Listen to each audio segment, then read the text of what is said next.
Hi friends, welcome my channel Sudhik kolam and recipes. இன்றைக்கி நம்ம பார்க்க போகிறது முள்ளங்கி சாம்பார் எப்படி ஈஸியாக ஒன் பாட்டில் செய்யலாம் அப்படிங்கிறது தான் பார்க்க போகிறோம். அதுக்கு துவரம்பருப்பு எடுத்து ஒரு 15 மினிட்ஸ் ஊற வச்சுருக்கேன். நான் 1 கப் துவரம்பருப்பு எடுத்திருக்கேன். நல்லா ஊறினதுக்கப்புறம் அதை நல்லா வாஷ் பண்ணிவிட்டு குக்கரில் சேர்த்துக்கலாம். தேவையான அளவு தண்ணி சேர்த்துக்கலாம்.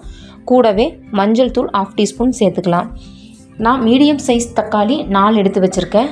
அதை ஜஸ்ட் இந்த மாதிரி 2ஆக கட் பண்ணி அதையும் சேர்த்துக்கலாம். இதை ஒரு 2லிருந்து 3 விசில் விட்டு எடுத்துக்குங்க. இப்போ நான் முள்ளங்கியை கட் பண்ணி எடுத்துக்கிறேன். கூடவே கத்திரிக்காய் 3 போட்டுக்கலாம். கத்திரிக்காய் நமக்கு சீக்கிரம் குழஞ்சிடும். அதனால் ஜஸ்ட் 1 or 2 பீஸ் மட்டும் கட் பண்ணி இந்த மாதிரி சேர்த்துக்கலாம். இப்போ தேவையான பொருளெல்லாம் கட் பண்ணி வச்சாச்சு. துவரம்பருப்பு நல்லா வெந்து வந்துருச்சு. இந்த அளவுக்கு வெந்திருந்தால் போதும். நம்ம கட் பண்ணி வச்சுருக்க முள்ளங்கி சேர்த்துக்கலாம். கூடவே கத்திரிக்காய், ஒரு பெரிய வெங்காயம் 4ஆக கட் பண்ணி வச்சுருக்கேன், அதை சேர்த்துக்கலாம். கூடவே வீட்டில் அரைச்ச சாம்பார் பவுடர் 2 டேபிள் ஸ்பூன், மிளகாய்த்தூள் 1 டேபிள் ஸ்பூன், தேவையான அளவு உப்பு சேர்த்து நல்லா கலந்து விட்டுருங்க.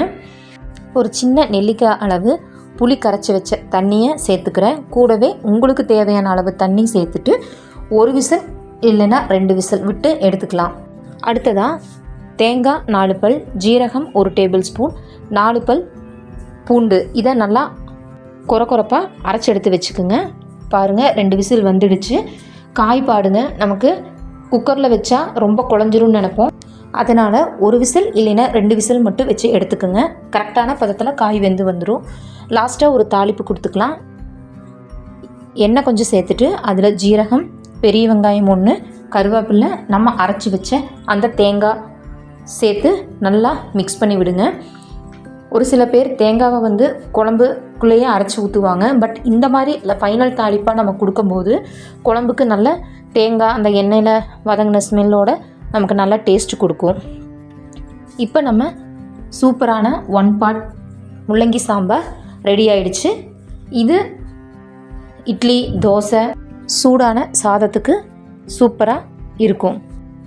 நம்ம அவசரமாக குயிக்காக டப்புன்னு ஒரு சாம்பார் செய்யணும் அப்படின்னா 1 பாட்டில் இந்த மாதிரி ட்ரை பண்ணி பாருங்கள், சூப்பராக இருக்கும். இதை நீங்கள் ட்ரை பண்ணி பாருங்கள். பிடிச்சிருந்தா இந்த சேனலுக்கு லைக் பண்ணுங்கள், ஷேர் பண்ணுங்கள், சப்ஸ்கிரைப் பண்ணுங்கள். இந்த சேனலுக்கு சப்போர்ட் பண்ணுங்கள்.